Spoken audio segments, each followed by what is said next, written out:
Bueno, cordial saludo. Mi nombre es Juan Pablo García, del grupo colaborativo número 13. En esta presentación expondremos el diseño de una cercha. En la fase número 2 trabajamos la estructura en abanico. Lo primero que teníamos que hacer era definir los aspectos geométricos y hallar las cargas externas que actúan sobre la estructura. Entonces teníamos la estructura de un ancho de 18 metros por largo de 36, que entre cada sección tenía que haber 3 metros. Entonces, como habían 6 segmentos entre el tramo A y G, por lo tanto, cada espacio de la cercha será igual a 18 dividido entre las 6 secciones y eso nos corresponde a 3. Los cálculos geométricos de las medidas de la estructura nos tocaba ya la longitud de la cuerda inferior, la cual fue a 18 metros. La longitud de cuerda superior, que según la ecuación es la cuerda inferior sobre el coseno del ángulo, que nos correspondió a 19,55. El número de cerchas es dividido entre el ancho y entre la diferencia de cada cercha. Entonces nos corresponde a 13 metros. El área de la cercha nos correspondió a 3 metros por 19,155, nos da a un equivalente de 57,46 metros cuadrados. La velocidad del viento es la recomendada 12 metros por segundo. Acá sobre los cálculos hechos a mano estábamos hallando la separación de cercha, el fondo, el frente y según las ecuaciones que nos brindaban, ir hallando las distancias entre cada punto. Entonces ya teniendo los cálculos realizados, organizamos en la tabla de dimensiones de cada elemento, en la cual íbamos ubicando y íbamos poniendo. Entonces aquí ya nos tocaba, como nos correspondió trabajar sobre el acero A36 L64 por 64 4.8, entendemos que el peso por cada cercha era de 4.60. Entonces, como según lo ven acá. Como los perfiles son juntos de piernas iguales, por lo tanto, entonces nos corresponde a multiplicarlas por 2, lo cual nos corresponde a 9.2 kilogramos por metro. En el perfil de la teja nos correspondió el número 5, para cubrir la mitad de la longitud de la cuerda superior es de 9,57 metros, que se requieren alrededor de 7 tejas número 5, o sea, 7 tejas por cada lado. El ancho nos corresponde a 3 metros dividido en 0,873, que nos corresponde a 3.43 tejas para un total de 14 tejas por 3.43 igual a 48 tejas. Cada teja tiene un peso de 14,75 kilogramos. Necesitamos también 8 correas por cada lado de la estructura, ya que esta tiene un área de 3 metros, lo cual nos indica que serían 24 metros de cerca de cada lado, por lo cual un total de 48. Entonces, cada correa tiene una masa de 5 kilogramos. Entonces, nos corresponde hallar las cargas vivas. Para calcular las cargas vivas, hay que tener en cuenta los siguientes factores, los cuales son la masa de una persona por cada metro cuadrado, el área de influencia y la gravedad. Entonces, según la ecuación, la carga viva que nosotros tenemos es de 39,461 kilonewtons. Las cargas muertas, las cuales son el peso propio de la cercha en el cual se hace la respectiva ecuación y nos da 5.917 kilonewtons.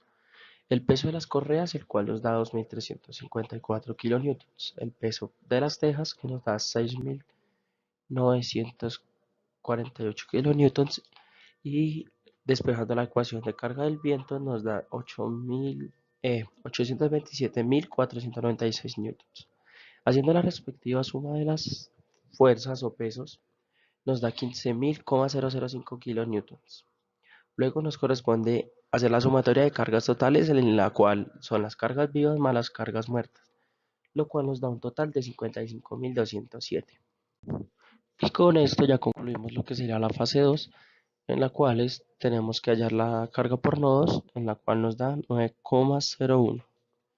Entonces ya tenemos la tabla resumen de lo que fue esta fase, en la cual tenemos una sumatoria total de 62.241.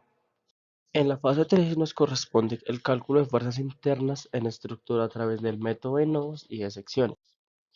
Aquí tenemos los datos de la cercha a trabajar. Primero, tenemos que hacer el cálculo de las reacciones, en la cual la sumatoria de fuerzas en X nos tiene que dar igual a cero y la sumatoria de fuerzas en Y nos tiene que dar igual a cero. Haciendo la sumatoria de fuerzas entre AY y GY nos corresponde 57,696 kilonewtons. La sumatoria de fuerzas de momentos en A debe ser igual a cero, en la cual GY nos corresponde que equivale a 28,848 kilonewtons. Y despejando la ecuación de FY, nos corresponde que AY equivale a 28,848 kilonewtons. Entonces, se realizará el cálculo de los valores de las fuerzas a las que están sometidos los elementos, por el cual lo haremos a través del método de nodos, que este consiste en aplicar equilibrio de partículas en cada nodo. Teniendo en cuenta que esta es una estructura simétrica, se van a calcular los nodos A, L, B, K, C y D. Por lo tanto, entonces los de la parte derecha tendrán los mismos valores de fuerza. Entonces se tomará las sumatorias de fuerzas en X positivo a la derecha y la sumatoria de fuerzas en Y positivo hacia arriba. Entonces se supondrá que todos los elementos están en tensión. Para esto se dibuja el diagrama de fuerzas libres, en la cual si resulta negativo significa que está en compresión y si resulta positivo significa que éste se encuentra en tensión. Entonces, se colocan las ecuaciones X y Y. Para tenerlas en equilibrio, se soluciona por el método de eliminación de Gauss-Jordan para sistemas de 2 por 2. Entonces, para hallar los valores por método de nodo se hace el dibujo de diagrama libre, en el cual se hace la sumatoria de fuerzas en X y en Y. Como podemos ver acá, como AB nos dio negativo, está en compresión y AL está en tensión. Así hacemos respectivamente con cada nodo y luego, por último, lo compilamos acá en la tabla de resultados, en el cual se compone de los nodos, las fuerzas y la decisión de si está en tensión o compresión. Con esto comprendemos el método de nodos. Y ahora hallaremos los valores por método de secciones, en el cual se aplica una sumatoria de momentos alrededor del punto B, donde podemos calcular el valor de la fuerza interna en el elemento LK, en el cual en los momentos B nos tiene que corresponder a C. Haciendo los respectivos cálculos, analizando el diagrama de fuerzas, LK nos corresponde que es a 66,044 kilonewtons que está en tensión. Con esto concluimos lo que es la fase 3. Entonces, ahora analizaremos lo que es la fase 4, en la cual nos corresponde calcular los esfuerzos normales para cada una de las barras de la estructura asignada y clasificarlos como en tracción o compresión. Entonces, aquí tenemos el gráfico de la cercha a trabajar con sus respectivos datos. Tenemos los datos que tenemos hasta el momento, las longitudes de los elementos.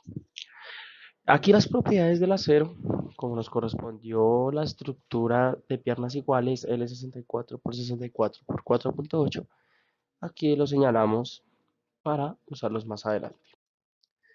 Usamos el cálculo de ejes paralelos en el cual, aplicando la ecuación, nos corresponde que A es igual a 0,001162 metros cuadrados.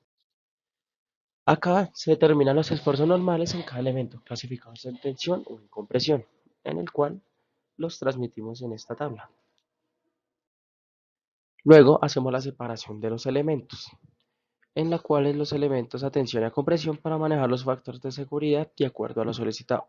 Los resultados y las ecuaciones se tratan a través de esta ecuación, en la cual acá podemos apreciar ya el factor de seguridad que tenemos. Como nos dice la estructura, se tiene que subir a menos de que sean 3. O sea, si está en menos de 3 el factor de seguridad, aplicamos una ecuación para subir el factor de seguridad a más de 3. Ya por último, el cálculo de factores de seguridad. Como podemos ver acá, tenemos varios que no cumplen la función de que están más de 3. Entonces se replantean los cambios de perfiles de los elementos ABG, AB, FG, BC, FE, CD y D para subir el factor de seguridad a más de 3 a través de la siguiente ecuación. Con esto concluimos lo que es el diseño de las cerchas. Muchas gracias.